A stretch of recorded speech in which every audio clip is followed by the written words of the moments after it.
Hello Kurnool viewers అందరూ ఎలా ఉన్నారు? సో, ఇప్పుడు మీరు చూడబోతుంది రాయలసీమ ఒగ్గాని బజ్జీ అనమాట. సో, నా స్టైల్‌లో నేను ఎలా చేశానో మీకు ఈ వీడియోలో పోస్ట్ చేసి చూపిస్తాననమాట. ఫస్ట్‌గా స్టవ్ వెలిగించుకొని బాండీ హీట్ అయిందో చూసుకోవాలి. దాని తర్వాత ఆయిల్ మీకు తగినంత ఇన్ని స్పూన్స్ అని లేదు, టేస్ట్‌కి తగ్గట్టు. సో, తర్వాత జీలకర్ర ఆవాలు వేసుకోవాలనమాట, ఎండుమిర్చి.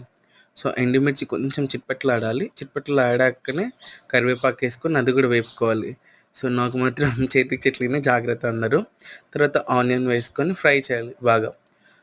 గోల్డెన్ కలర్ వచ్చేంత వరకు లైట్‌గా ఫ్రై చేసుకున్న తర్వాత దానిలో కొంచెం ఉప్పు కానీ, పసుపు 2 యాడ్ చేసుకొని ఉప్పు, పసుపు ఒక 10 మినిట్స్ బాగా వేపుకోవాలనమాట. ఉప్పుని, పసుపుని. దాన్ని కొంచెం పచ్చివాసన పోవాలనమాట.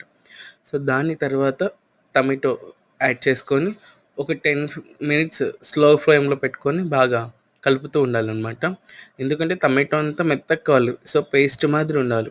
అప్పుడే మన ఒగ్గానికి చాలా బాగా టేస్ట్ వస్తుందనమాట. సో, కలపకండి ఎక్కువ. సో, ఎందుకంటే ఎక్కువ కలిపితే టేస్ట్ రాదు.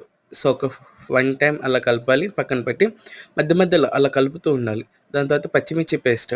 సో, నేను మొత్తం పేస్ట్ పట్టే వేశాను. సో, కట్ చేసి కూడా వేసుకోవచ్చు. అది మీ చాయిస్ అనమాట. సో, నేనైతే పేస్ట్ వేసేసానండి. పేస్ట్ వేసి బాగా కలుపుకొని ఒక 10 మినిట్స్ ఆయిల్ మొత్తం పైకి అలా రావాలనమాట. ఆయిల్ మొత్తం పైకొచ్చాక ఒక 5 మినిట్స్ గ్యాస్ ఆఫ్ చేసి తర్వాత ఒక గిన్నె తీసుకొని దాంట్లో బొరుగులు నానబెట్టుకోవాలండి. బొరుగులు నానబెట్టుకొని బొరుగులు ఒక 5 మినిట్స్ నానాలి.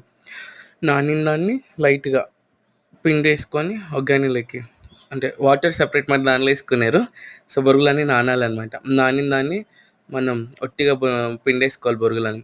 పిండేసుకొని మనం మరి స్టవ్ వెలిగించుకొని ఇది వేడి చేసి మనం చేసిన పేస్ట్‌ని దానిలోకి ఇది బొరుగులు యాడ్ చేసి ఒక 10 మినిట్స్ బాగా కలిపి స్లో ఫ్లేమ్‌లో పప్పుల పొడి, కొత్తిమీర చల్లుకొని సర్వ్ చేసుకుంటే బావుంటుందనమాట.